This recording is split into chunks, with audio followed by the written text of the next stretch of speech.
know it's hard to believe these days, but tweeting something isn't really doing something. For the Colson Center, I'm John Stonestreet. This is Breakpoint. Last week, a pair of activists launched a social media campaign that quickly went from advocacy to unintentional irony. To show solidarity with African American victims of police brutality, the women encouraged Instagrammers, especially major corporations, to post a black square in lieu of a picture in order to leave space on the platform for people of color. As well-intentioned as Blackout Tuesday was, as people across the country continue to express their outrage over the police killing of George Floyd, it started to unravel nearly as fast as it caught on. Upon further reflection, it doesn't make a whole lot of sense to ask people to post in order to show how they weren't going to post. Nor was it practical. So many individual and company Instagrammers posted black squares that entire portions of the site went essentially blank. If the intent was, as described, to amplify black voices, a sea of black squares drowned them out instead. Blackout Tuesday is just the latest example of what's called hashtag activism or internet advocacy. Now that social media operates within our culture like a public square, it only makes sense that people would take to their keyboards when they want social change. Unfortunately, if that's where our activism both begins and ends, as it far too often is, then we're guilty of a category mistake. We're treating Twitter, say that fast 5 times, as if it's the real world. It's not. In fact, Twitter, like the rest of social media, is really just an infinitesimally small slice of the real world.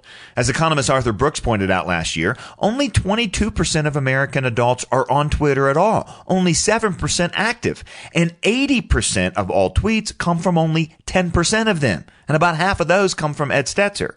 Look, in no way am I suggesting that advocating online is always meaningless or silly. It's not wrong in and of itself, but it is wrong by itself. It's no substitute for actual embodied kingdom-building engagement. Just look at the stats. The most followed person on Twitter only reaches 2 out of 10 of their neighbors. And that's only if they're on Twitter too. And even then, you're just doing a one-directional, one sentence at a time talking. Blackout Tuesday reminded me of a similar phenomenon that followed 9/11, something Neil Postman had warned about in his book, Amusing Ourselves to Death, years earlier. Of course, social media wasn't around in 2001, but as Americans everywhere struggled to make sense of what had happened, we started to conflate staying informed with doing something. Maybe it was because we felt powerless or confused about what exactly we could do, but we're still wrong. Now, the 3.0 version of that mistake today is imagining that posting online is the best we can do. Another problem with treating Twitter as if it's the real world is that it's not clear who sets the rules. That's why social media so often behaves as a mob. Mobs, as several business owners learned the hard way over the past years, or especially last week, are notoriously fickle.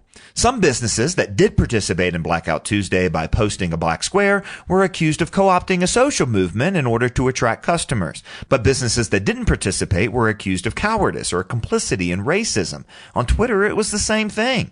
Some who have spoken out explicitly against racism were criticized for not doing it earlier, or for not doing it later, or for not doing it at just the right time, or for virtue signaling, or for lacking any authority to speak on the issue because they weren't people of color. But nearly everyone on Twitter felt the pressure of having to post something. It's enough to baffle even the most well-meaning advocates. Treating Twitter as the real world leads us to conclude 2 things that just aren't true. First, that everyone must say something, and to not post something is to be a bad person. And second, that posting something is to have done something. Professor Walter Strickland at Southern Baptist Theological Seminary put it this way, and yes, he posted this on Twitter. You're not a social media handle, so don't feel the pressure to post and repost everything to show that you care. Advocate locally. Be incarnate. Indeed, the messier and tougher approach to loving God and to loving others, which takes a lot more energy, but's far more effective and life-giving, is to do our community building and truth-telling and others loving offline.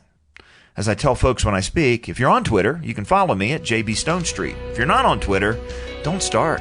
For Breakpoint, I'm John Stonestreet.